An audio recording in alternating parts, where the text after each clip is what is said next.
Welcome to the Salmon Runs YouTube. Enjoy the video. You begin by identifying the chat platform and what type of emoji it uses, Unicode or custom images. Once done, back up the conversation or export it so you can restore data if needed. Now pick an approach: a client-side filter for your device, server-side middleware for all users, or a manual moderation step for selective removal. You proceed immediately to implement the simplest available path. This ensures you start changing messages without delay.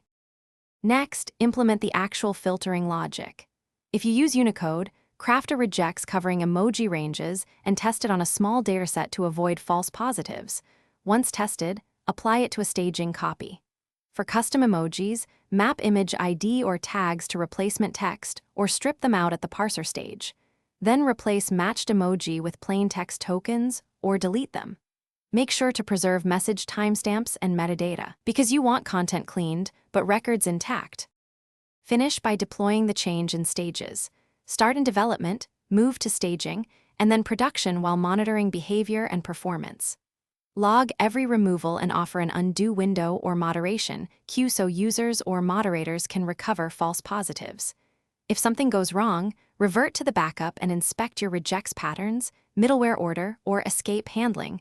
Those are the usual culprits. Finally, communicate the change to users and iterate based on feedback. Thanks for watching. Consider subscribing if we helped you.